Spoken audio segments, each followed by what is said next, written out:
Hello, I'm Pinky Wadhwani. Today I'm telling you about active and passive voice. Active और passive voice बताने से पहले firstly I tell you introduction. मतलब पहले तो मैं आपको एक्टिव वॉइस के बारे में बताऊंगी, एक्टिव वॉइस होता क्या है, और पैसिव वॉइस भी बताऊंगी। देखिए, अब ये तो किताबी लैंग्वेज है, लेकिन मैं सिंपल लैंग्वेज में आपको बताना चाहूँगी। How can you recognise that it's an active voice. देखिए, एक सेंटेंस दिया गया है, दे कुक द फूड, वे भोजन पकाते हैं, दिया गया है। तो एक्टिव वॉइस में बिल्कुल एक सिंपल नहीं, हाँ वे भोजन पकाते हैं। देखिए, एक्टिव वॉइस में तो पहले सब्जेक्ट होता है, ठीक, फिर वर्ब और ऑब्जेक्ट होता है। सिंपल सी लैंग्वेज में कहें कि कोई भी काम सब्जेक्ट के द्वारा जो किया जा रहा है वो एक्टिव वॉइस है, और उसमें मेन ऑब्जेक्ट भी होता है।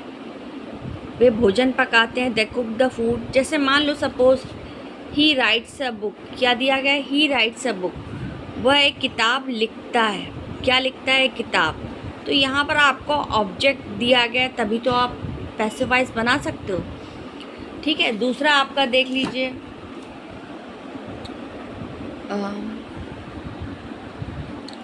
ही कंपोजेज अ सॉन्ग, वह एक सॉन्ग कंपोज करता है। तो इसका ये तो आपका सब्जेक्ट है, ये वर्ब है, और ये आपका ऑब्जेक्ट है। क्योंकि जब तक ऑब्जेक्ट नहीं होगा तो आप passive voice you can't make.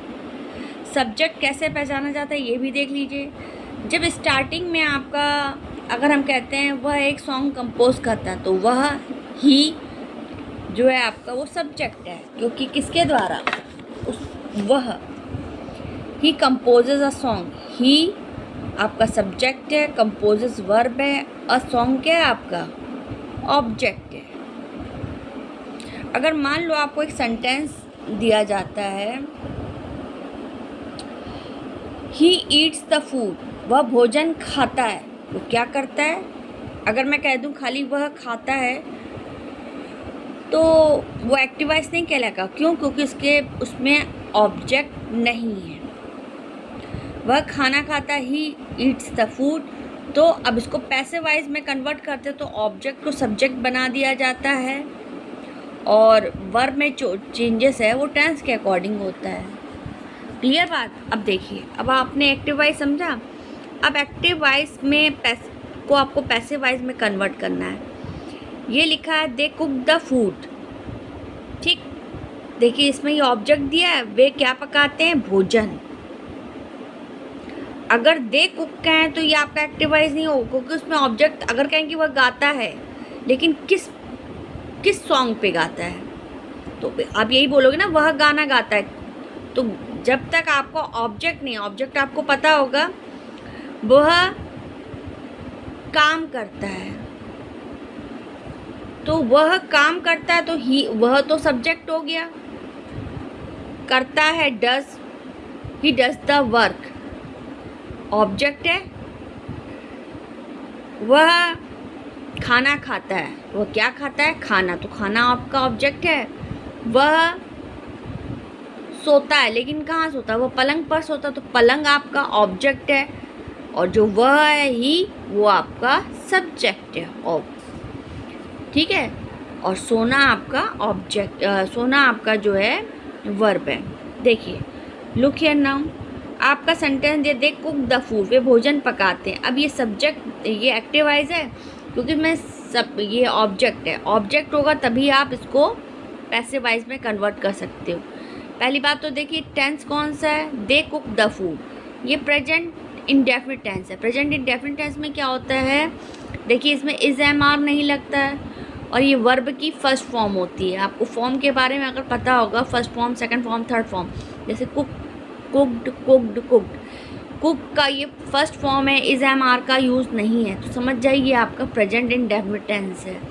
और अगर आपको इसके बारे में नॉलेज नहीं है, तो पहले प्रेजेंट इंडेफिनिट टेंस के बारे में गूगल में सर्च करिए, तो आपको आ जाएगा, या यूट्यूब में सर्च करिए। तो दे कुक द फूड, तो firstly what will you note here, the food. ये प्रेजेंट इंडेफिनिट टेंस कैसे पहचानो, क्योंकि इज एम आर का यूज़ नहीं है और ये वर्ब की फर्स्ट फॉर्म है। तो firstly what will you note here, the food. फिर कुक है, जब प्रेजेंट इंडेफिनिट टेंस में होगा तो पहले आप ये द फूड ऑब्जेक्ट को पहले लिखेंगे, फिर वर्ब लिखेंगे। लेकिन ये प्रेजेंट इंडेफिनिट टेंस में भोजन खाया जाता है तो द फूड फिर इज़ आ जाएगा। भोजन खाया जाता है, द फूड इज़, ये सब्जेक्ट के अकॉर्डिंग इज़ आया है। इज़ कुक किस में कन्वर्ट हो जाएगा, कुक का थर्ड फॉर्म लिख दोगे, द फूड इज़ कुकड। फिर पैसिव वॉइस में बी वाई बाई का यूज़ होता है। देखो वर्ब के बाद बाई, फिर दे का क्या हो जाएगा, देम। आगे देखिए, ही राइट्स अ बुक, वह एक किताब लिखता है। ठीक है, अब जब देखिए इसमें ऑब्जेक्ट दिया गया है, समझिए एक्टिव वॉइस है, तो अ बुक पहली बार राइट्स है, वर्ब की फर्स्ट फॉर्म में इज एम आर का नहीं यूज़ है, तो समझिए प्रेजेंट इंडेफिनिट टेंस है। और जब प्रेजेंट इंडेफिनिट टेंस होता है तो पहले अ बुक लिखेंगे आप, फिर उसके बाद बुक सिंगुलर है तो इज़ आ जाएगा। राइट है, राइट्स है, तो ये वर्ब इसका थर्ड फॉर्म आ जाएगा। A book is written, writes का क्या होगा, रिटन, फिर बी वाई बाई। ही का क्या होगा, हिम।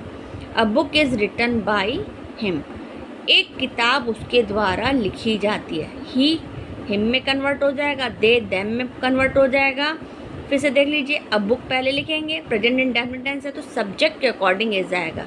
अगर ये सिंगुलर में है तो इज आता है, अगर प्लूरल में होता बुक्स तो आर हो जाता है, लेकिन यहाँ सिंगुलर में है ना बुक, इज। फिर ये जो वर्ब है राइट, इसकी थर्ड फॉर्म आ जाती है रिटर्न, फिर बाई, ही का क्या हो जाएगा, हिम। हो गया। अब मैं आपको बताती हूँ, देखिए, लेकिन मैं एक साथ पूरा नहीं बता पाऊँगी क्योंकि काफ़ी लेंथी वीडियो हो जाएगा, मैं आगे भी बनाऊँगी। देखिए अब मैं आपको बता रही हूँ, ये क्या दिया गया, प्रेजेंट इंडेफिनिट टेंस। क्या लिखा, ही कंपोजेस अ सॉन्ग, वह एक सॉन्ग कंपोज करता है। प्रेजेंट इंडेफिनिट टेंस है तो इसमें सबसे पहले ऑब्जेक्ट आएगा। देखो इज एम आर का यूज़ नहीं हुआ है, वर्ब की फर्स्ट फॉर्म है, तो अ सॉन्ग, फिर इज, कंपोज का क्या हो जाएगा, composed. A song is composed by, he का क्या हो जाएगा, him. A song is composed by him, क्या लिखेंगे, लिखा है अ सॉन्ग इज, वर्ब की थर्ड फॉर्म लग गई, फिर बाई हिम। अच्छा, इसके बाद दिया गया है, पहले हम आपको सिंपल पहली बात तो ये सिंपल सेंटेंस है। सिंपल कैसे पहचानेंगे, जिसमें नॉट का यूज़ नहीं हुआ है। क्वेश्चन तो पूछा नहीं कि क्वेश्चन मार्क हो, जब नॉट नहीं लगा, क्वेश्चन मार्क नहीं लगा है तो समझ जाइए सिंपल है। जैसे मैं किताब पढ़ता हूँ, मैं क्या करता हूँ, किताब पढ़ता हूँ, सिंपल है। अगर मैं कह दूँ मैं किताब नहीं पढ़ती हूँ, सिंपल नहीं होगा, वो निगेटिव सेंटेंस हो जाएगा। लेकिन अगर मैं ये क्वेश्चन करती हूँ, क्या मैं किताब पढ़ता हूँ, तो ये भी सिंपल नहीं होगा, ये क्वेश्चन कर रहा है तो ये इंट्रोगेटिव। और कोई जब क्वेश्चन करते हैं तो लास्ट में आपका इंट्रोगेटिव मार्क लग जाता है, क्वेश्चन मार्क लग जाता है। ठीक है, अच्छा अब आगे देखिए, फिर क्या दिया गया, आई किल्ड अ डियर, मैंने एक हिरन को मारा था। अब ये देखिए, है तो ये सिंपल सेंटेंस क्योंकि इसमें नॉट का यूज़ नहीं है, क्वेश्चन भी नहीं पूछा गया है। मैंने एक हिरन को मारा था, देखिए इसमें किल्ड पास्ट इंडेफिनिट टेंस है। कैसे पहचानेंगे पास्ट इंडेफिनिट टेंस है, देखिए पास्ट इंडेफिनिट टेंस में भी इज एम आर का यूज़ नहीं होता है, और जो सब्जेक्ट आई या आई के तुरंत बाद वर्ब की सेकंड फॉर्म आती है। पास्ट इंडेफिनिट टेंस में कौन सी फॉर्म आती है, सेकंड फॉर्म, समझ गए। जब पास्ट इंडेफिनिट टेंस का यूज़ होगा तो देखिए पहले ऑब्जेक्ट लिखेंगे अ डियर, क्या लिखेंगे, अ डियर।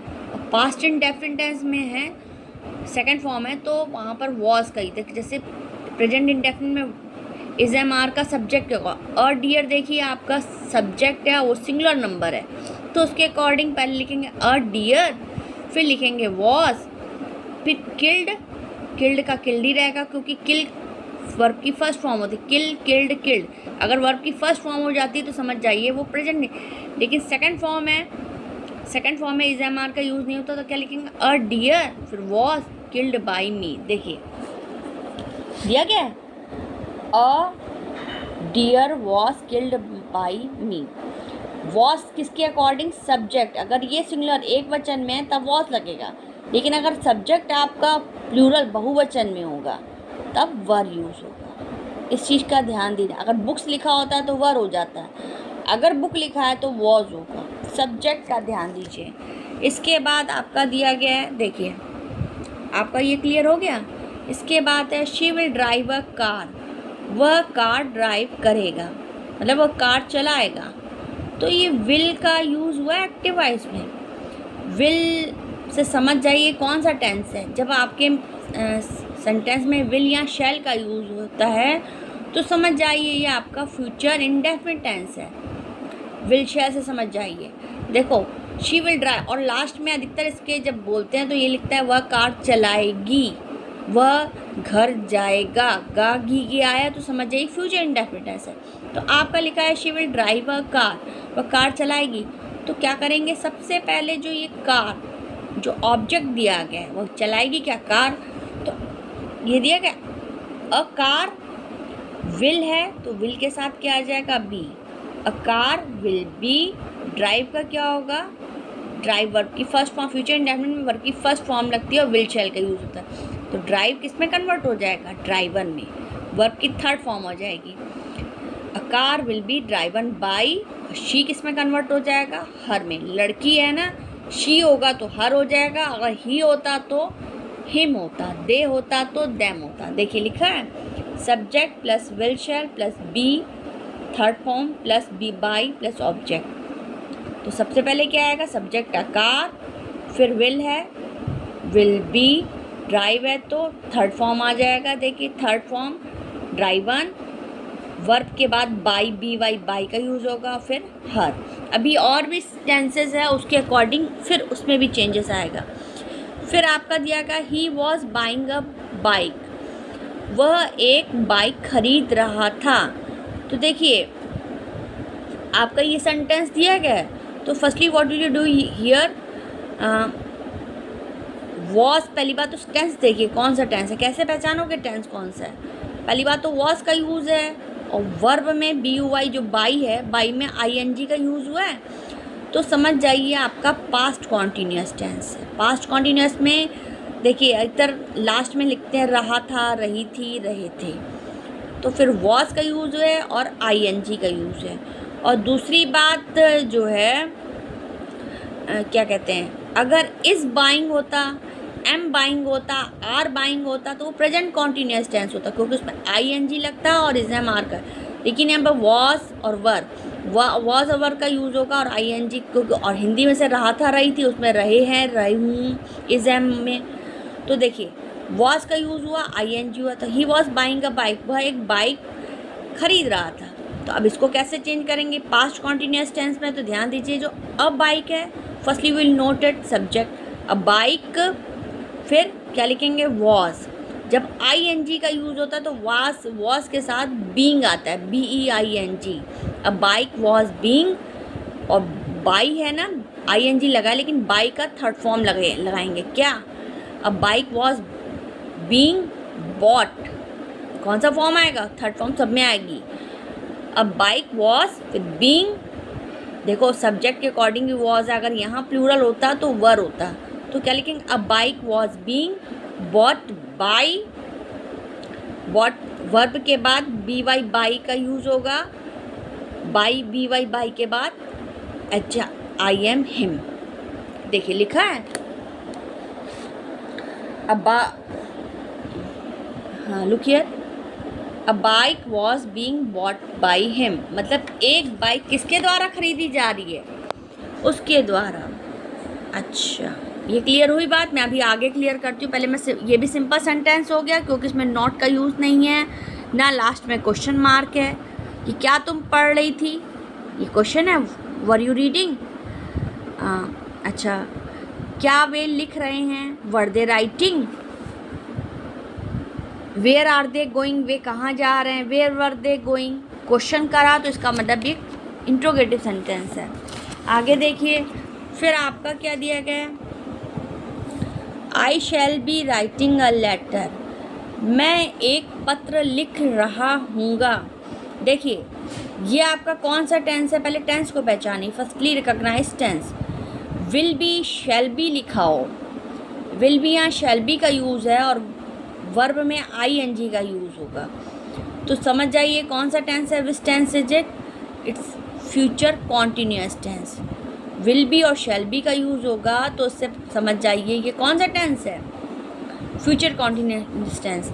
अगर मान लो सपोज़ आपको टेंसेस के बारे में नॉलेज नहीं है तो यूट्यूब में जाइए, प्रेजेंट कॉन्टिन्यूअस टेंस के बारे में समझनी है, क्योंकि मैंने उसका वीडियो तो अपलोड नहीं किया है, लेकिन काफ़ी लोग वीडियोस अपलोड करते हैं, तो आप उसको अब देखिए, क्योंकि जब तक आपको टेंस का नॉलेज नहीं होगा then it will be difficult for you.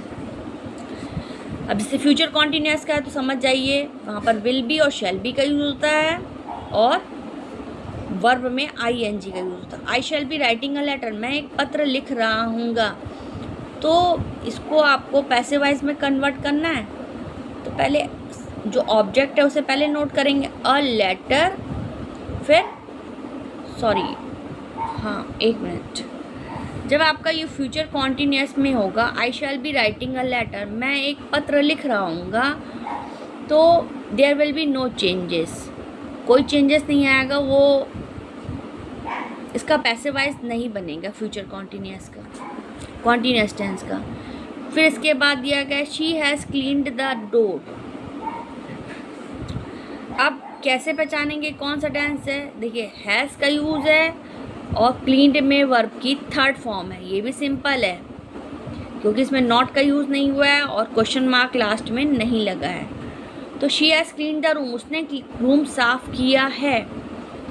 तो ये आपका कौन सा टेंस है, प्रेजेंट परफेक्ट टेंस है, क्यों, क्योंकि इसमें हैज़ का यूज़ है और वर्ब की थर्ड फॉर्म है।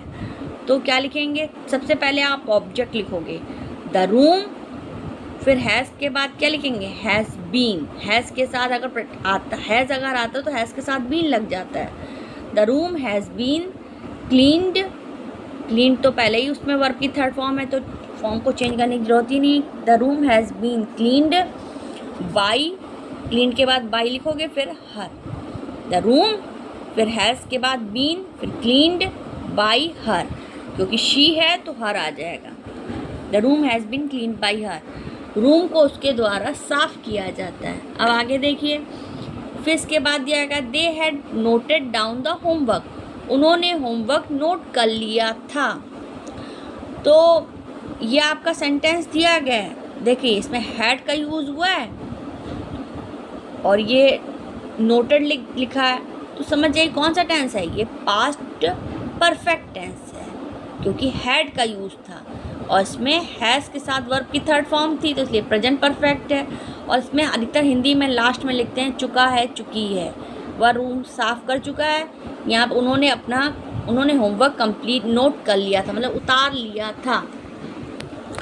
तो इसको कैसे करेंगे, they had noted down the homework, the homework, फिर हैड का क्या हो जाएगा, हैड, द होमवर्क लिखेंगे, फिर हैड जो हेल्पिंग वर्ब है हैड के बाद बीन लग जाएगा, द होमवर्क हैड बीन, ये तो थर्ड फॉर्म पहले से, the homework had been noted down, फिर बाई लगेगा, दे का क्या हो जाएगा, them, the homework had been noted down by them. आगे देखिए, ये हो गया। अब आपका दिया गया है फ्यूचर परफेक्ट टेंस, कैसे पहचानेंगे ये फ्यूचर परफेक्ट टेंस है, देखिए, हाँ, you will have started the institution, तुमने इंस्टीट्यूशन स्टार्ट कर लिया होगा, मतलब संस्था। तो इसको किस तरीके से करेंगे, ये आपका कौन सा टेंस है, फ्यूचर परफेक्ट टेंस है। तो देखिए इसमें क्या करेंगे, इसमें फ्यूचर परफेक्ट टेंस में विल के बाद डायरेक्ट हैव का यूज़ होता है और लास्ट में हिंदी में आता होगा, होगी।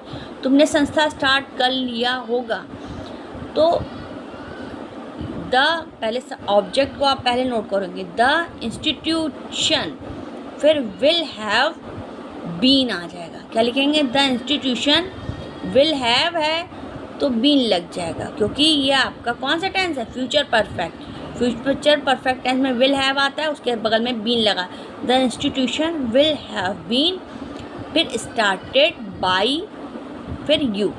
ठीक है, हो गया। अब आगे देखिए, प्रेजेंट परफेक्ट कॉन्टिन्यूस कैसे पहचानेंगे। प्रेजेंट परफेक्ट कॉन्टिन्यूस टेंस है, उसमें हैव बीन का यूज़ होता है, हैव बीन, हैज़ बीन, और वर्ब में ing लगेगा। तो कैसे, तो पहचान लीजिए कौन सा टेंस है ये, प्रेजेंट परफेक्ट टेंस है। I have been writing a letter, मैं एक पत्र लिख रहा हूँ, सिंस मॉर्निंग मतलब सुबह से। तो इसको किस तरीके से करेंगे, जो आपका ऑब्जेक्ट है पत्र, पहले उसे लिखेंगे। अ लेटर, देखिए ये लेटर सब्जेक्ट सिंगुलर में है, तो लेटर यहाँ पर हैव बीन ना होकर क्या लिखेंगे, हैज़ बीन। ये ध्यान दीजिएगा, सब सिंगुलर सब होता है तो उसके साथ हैज़ का यूज़ होता है, और प्लूरल होता है तो हैव का। तो अ लेटर हैज़, फिर बीन। राइटिंग है, a letter has been, sorry पहली बात तो प्रेजेंट परफेक्ट कॉन्टिन्यूअस टेंस का, सॉरी प्रेजेंट परफेक्ट कॉन्टिन्यूअस का कोई भी पैसिव वॉइस नहीं बनेगा। प्रेजेंट परफेक्ट कॉन्टिन्यूअस का कोई भी passive, I have been writing a letter since morning, इसका कोई भी पैसिव वॉइस नहीं बनेगा। और past perfect continuous, past perfect कैसे बने, जिसमें had been writing a letter लिखा है, नो पैसिव वॉइस, सॉरी। तो यहाँ जो आपका प्रेजेंट परफेक्ट कॉन्टिन्यूअस है, there will be no changes, कोई चेंजेस नहीं आएगा, देखो नो पैसिव वॉइस है। और past perfect continuous, no passive voice. Future perfect continuous, future perfect and continuous कैसे बचाएंगे, शैल हैव बीन, इन सब का कोई भी मतलब क्या नहीं बनेगा, पैसिव वॉइस। ठीक है, अब ये जो एक्सरसाइज है ये मैं कल बताऊंगी, अभी तो मैंने ये अपलोड किया, इसके बाद मैं आपको निगेटिव सेंटेंसेस और इंट्रोगेटिव के बारे में पहले इंट्रोड्यूस कराऊंगी, फिर मैं आपको एक्सरसाइज बताऊंगी कैसे करना है। ठीक है, क्योंकि कोई भी चीज़ के बारे में बताने से पहली बात तो मुझे उसके बारे में इंट्रोड्यूस करना चाहिए, तभी आपको क्लियर होगा। Okay, bye.